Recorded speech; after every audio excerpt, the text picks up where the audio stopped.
Bonjour à tous, bonjour à toutes, c'est Raph. Bienvenue sur vos vidéos du week-end. Donc nous sommes le 19 février 2022 et puis on va regarder ce qui s'est passé cette semaine sur le DAX dans un premier temps. Alors, sur fond de tension entre les États-Unis, la Russie, l'Ukraine, cette espèce de petit triangle là. Donc on a de l'information, de la désinformation, beaucoup de contradictions et les marchés réagissent à chaque fois à toutes ces nouvelles.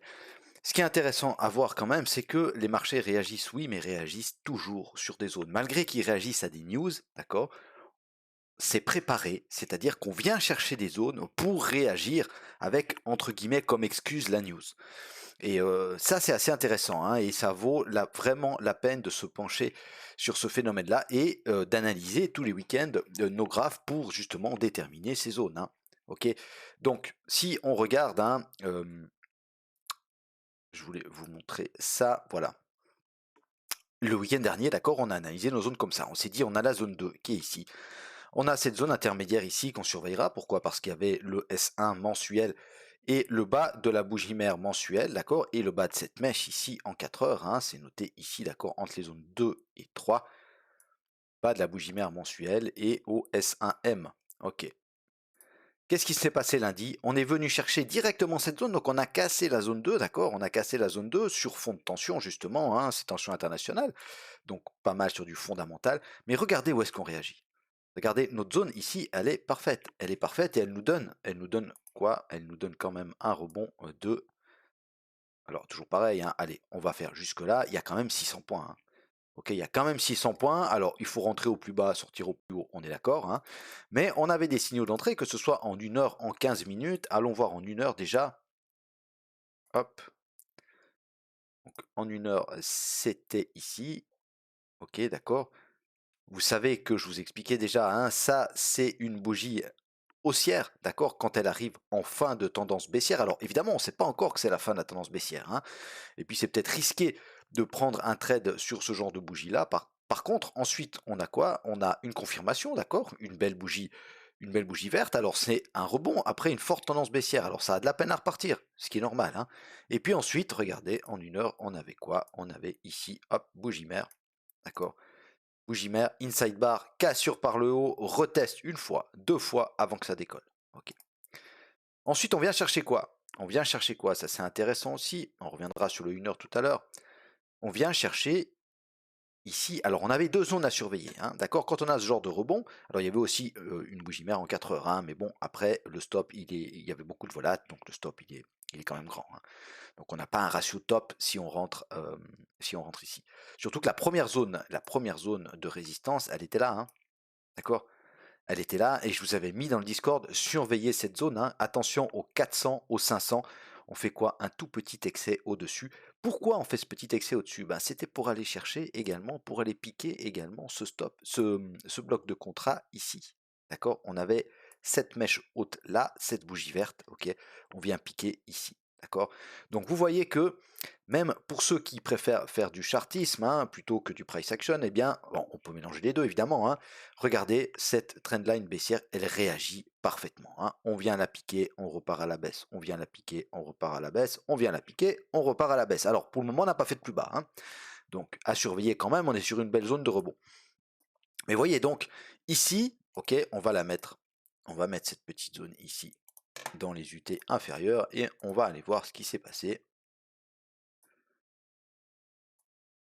Il s'est passé quoi? Regardez. Pareil, toujours pareil, toujours, d'accord, quand on entame un changement de direction, ok, c'est à 85% du temps, je pense, on a des bougies mères dans une UT. Et là, en 1 heure, à nouveau, bougie mère, inside bar, on casse par le bas, qu'est-ce qu'on fait? On vient retester la bougie mère une fois, deux fois, d'accord, ici on a un beau signal baissier, ok, et finalement on repart à la baisse. D'accord? Donc voilà, c'était quand même assez intéressant et vous voyez que les zones, elles, réagissent. Alors bien sûr, cette zone ici, on ne l'avait pas donnée le week-end dernier. Alors, on va juste retourner sur les 4 heures. On ne l'avait pas donné le week-end dernier et nous, on surveillait plutôt le haut ici de cette zone-là. D'accord? Donc ce bloc ici qui nous avait permis de casser ses plus bas, plus que celui-ci. c'est vrai, mais on avait dit hein, qu'il fallait faire quand même attention, je ne sais pas si on l'avait noté, mais je pense que oui. Entre la zone 1 et la zone 2, on sera attentif au pivot mensuel et à l'équilibre. D'accord? Et on vient chercher quoi? On vient chercher le pivot mensuel juste pas, mais l'équilibre, il rejette le prix à la baisse. Donc on a quand même, en étant attentif ici, on a quand même plusieurs éléments qui nous prouvent que le price action, comme je vous dis assez souvent, hein, le price action nous montre dans quelle direction on se prépare à partir. D'accord. Et puis voilà, ça nous donne également. Alors, il y avait l'aller-retour à faire, hein, franchement, voilà. Bon, moi j'ai tradé beaucoup plus le Dow Jones cette semaine. Donc, lundi, j'ai bien tradé de l'Axe, mais ensuite, je me suis concentré sur le Dow Jones. Voilà. Mais il y avait franchement ici deux jeux. Alors après, il faut être patient, hein. Il faut être patient. Alors, c'est clair que il y a aussi des achats à faire, hein. Ok, donc il y a un achat ici, et puis ensuite ici, d'accord, dans ces petits rebonds, il y a des achats sur des zones intermédiaires, journalières, etc. D'accord. Donc, on verra ce qu'on va faire pour la semaine prochaine, mais c'était quand même une belle semaine. Alors, elle est légèrement baissière hein, sur le DAX, d'accord, puisqu'on a ouvert sur cette bougie ici, hop, sur cette bougie-là, d'accord, donc on a ouvert ici. D'accord, on avait fait un petit gap aussi qu'on est venu combler directement, et puis on ferme ici, donc ça nous fait une légère baisse avec une belle mèche haute quand même, hein. Donc, au niveau fondamental, on sent quand même que les marchés hésitent, les marchés, il y a de la peur sur le marché. La peur, c'est quoi? C'est une émotion, d'accord? Et les marchés, même si nous on dit on ne doit pas trader à l'émotion, mais les marchés réagissent quand même à l'émotion, hein, d'accord? Donc, il faut faire attention avec ça, hein. Euh, voilà, il y a des tensions, c'est pas très stable, on sent une nervosité dans les marchés, donc soyez très très prudents. Mais ce qui était important à voir quand même, c'est que les marchés réagissent toujours sur des zones, et ça c'est super important. Donc voilà, on fera après l'analyse pour la semaine prochaine. Maintenant, on va juste aller voir en hebdo. Hop. Donc en hebdo, bah, sans surprise, hein, on a une petite bougie baissière, voilà. Vous voyez qu'on fait, alors on tient la zone, hein, ok, on tient cette zone ici qui est importante parce que si on la casse, ça risque de partir, ça on va supprimer, ça risque quand même de partir un peu à la baisse, hein. Si on casse cette bougie mère mensuelle par le bas, pour le moment ça tient, hein, d'accord, on est venu la chercher plusieurs fois, à chaque fois ça tient, on a cette grosse zone ici qui tient, d'accord, cette belle zone journalière, hein, si on la dessine comme ça, ok, donc voilà. Pour le moment, c'est acheté. Maintenant, à chaque fois qu'il y a des rebonds, il y a de la liquidité qui s'ajoute ici dessous, hein. D'accord. Donc, c'est quand même tentant pour les intervenants de marché, les gros intervenants, de venir chercher cette liquidité-là, même si c'est pour repartir à la hausse, hein. Mais voilà. Donc, pour le moment, ça tient. On n'arrive pas à faire de plus haut, hein. On était allé au début de l'année se balader sur les plus hauts historiques. Alors, on avait fait de quelques points des plus historiques, mais on n'arrive pas à aller plus haut, mais on n'arrive pas à aller plus bas non plus. Donc, on est vraiment bloqué dans ce range, hein. Et bon, on pourrait, pourquoi pas, se balader la moitié de l'année, voire toute l'année dans ce range ici, hein. Ça poserait pas de problème. Ok, donc bougie plutôt baissière, jolie mèche haute. Vous voyez qu'on n'a pas réussi à casser les plus hauts de la semaine dernière. On n'arrive pas à casser le pivot mensuel, donc on est bloqué pour le moment entre le pivot mensuel et le support 1 mensuel. Il n'y a pas de bougie mère. Voilà, on surveillera surtout la bougie mère mensuelle, hein. En journalier,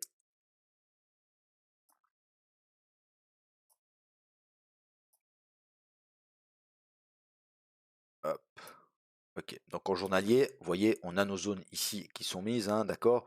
Euh, on a cette bougie mère mensuelle. Vous vous rappelez, on s'est mis cette petite ligne ici. Pourquoi? Eh bien parce que c'est la mèche, enfin c'est les deux mèches, hein, ces deux petites lignes vertes, ce sont les deux mèches en journalier, d'accord, qui ont rejeté les prix à la hausse pour aller faire des plus hauts, hein. D'accord, à chaque fois on a cassé les hauts précédents quand on est venu sur ce niveau-là, d'accord, autour des 750. Donc on sera quand même attentif à un retour sur cette zone-là, hein.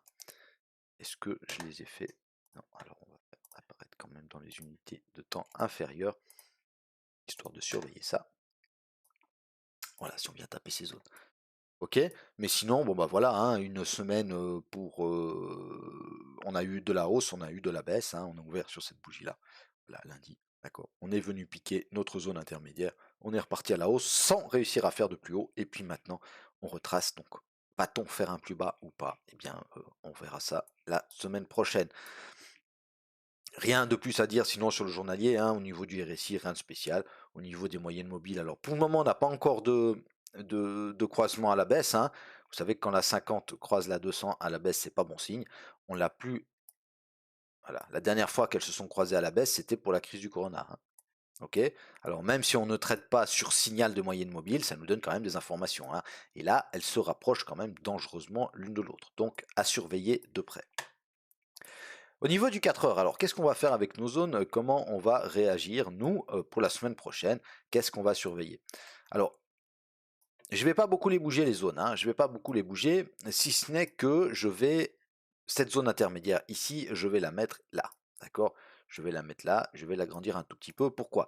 Eh bien parce on passe pas ce niveau, d'accord? Ça nous permet de rejeter. Alors attention, ça sera à vous de regarder, ok?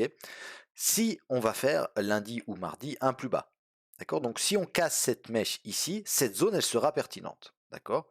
Si on remonte directement sur cette zone, alors elle peut réagir à la baisse parce il y aura la trendline hein, qui sera un peu plus basse, il y aura le MA 200, il y aura le pivot mensuel, etc. Ce sont des niveaux qui peuvent réagir, mais à ce moment-là, je préférerais cette zone-là, d'accord? Alors ça change pas grand-chose, hein, d'accord?